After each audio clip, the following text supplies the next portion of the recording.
After a 33-year leave of absence from his alma mater, I am pleased to present to you Dr. William Gates.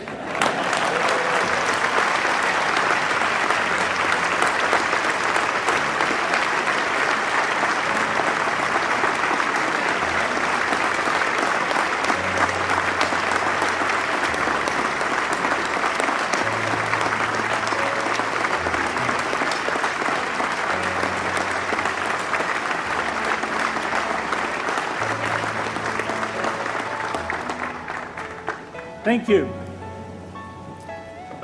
President Bach, former President Rudenstein, incoming President Faust, members of the Harvard Corporation and the Board of Overseers, members of the faculty, parents, and especially the graduates.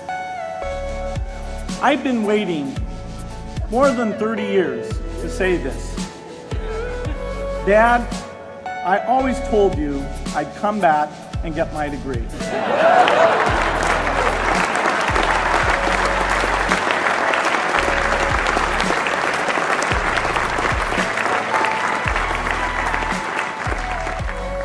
I want to thank Harvard for this honor. I'll be changing my job next year, and it will be nice to finally have a college degree on my resume. I applaud the graduates for taking a much more direct route to your degrees. For my part, I'm just happy that the Crimson called me Harvard's most successful dropout. I guess that makes me valedictorian of my own special class. I did the best of everyone who failed. But I also want to be recognized as the guy who got Steve Ballmer to drop out of business school.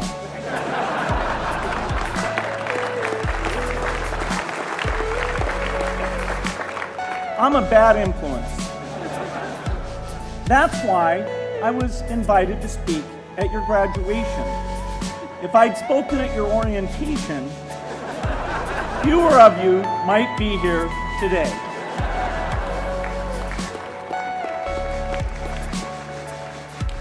Harvard was a phenomenal experience for me.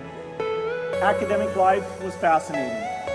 I used to sit in on lots of classes that I hadn't even signed up for.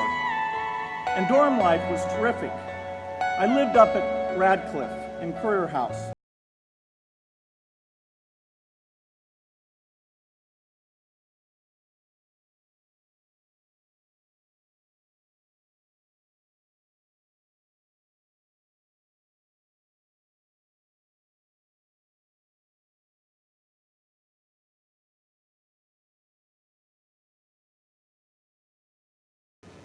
Radcliffe was a great place to live. There were more women up there, and most of the guys were math science types. The combination offered me the best odds, if you know what I mean. That's where I learned the sad lesson that improving your odds doesn't guarantee success.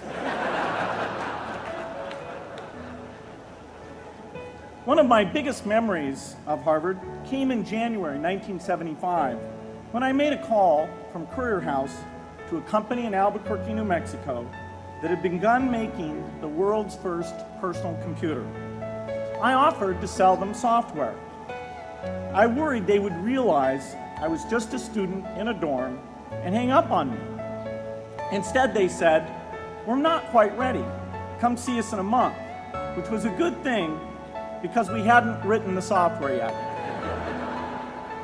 From that moment, I worked day and night on the extra credit project that marked the end of my college education and the beginning of a remarkable journey with Microsoft.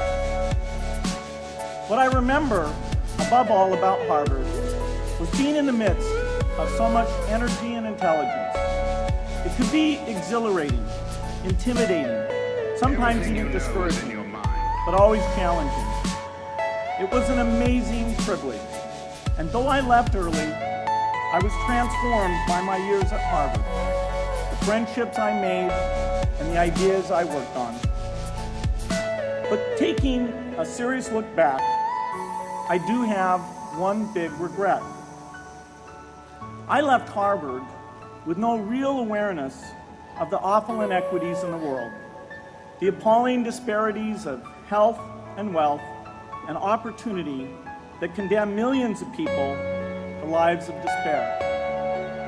I learned a lot here at Harvard about new ideas in economics and politics. I got great exposure to the advances being made in the sciences. But humanity's greatest advances are not in its discoveries, but in how those discoveries are applied to reduce inequity.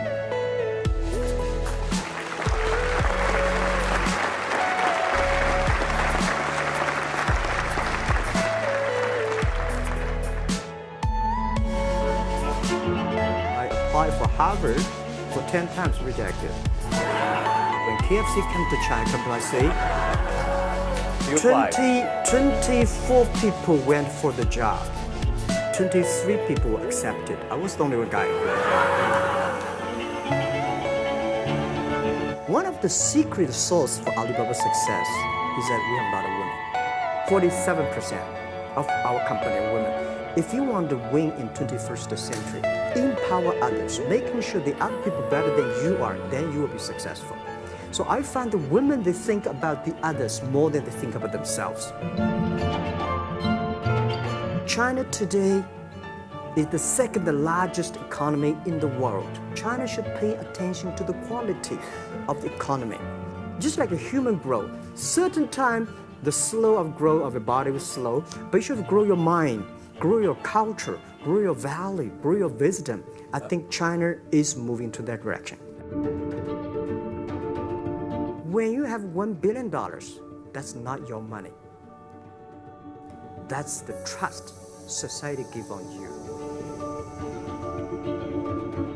So many people I talked to at that time for Alipay, they say, this is the stupidest idea you have ever got.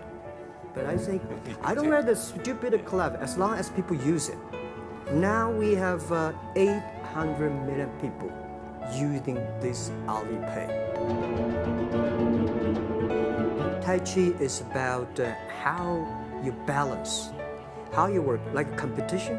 People say when I compete with eBay, say, you hate eBay. No, I don't hate eBay. It's a great company. You know, they come, I go. You know, Tai Chi is like, you fight here, I go over there. You put it on the top, I go to down, right? So, it's my balance. Many years ago, I wanted to change the world. Now, I think if we want to change the world, we change ourselves. Change ourselves is more important and easier than change the world. And second is that I want to improve the world. Because to change the world may be Obama's job. Everything you know is in your mind. My job is to making sure that my team are happy. Because my team are happy, they can make my customer happy. I remember one of the senior management of Walmart guys came to Hangzhou 5 years ago. I said, maybe in 10 years we'll be bigger than Walmart. He said, young man, you have a good hope. If you want to have 10,000 new customers, you have to build a new warehouse and this, that. For me, 2 servers.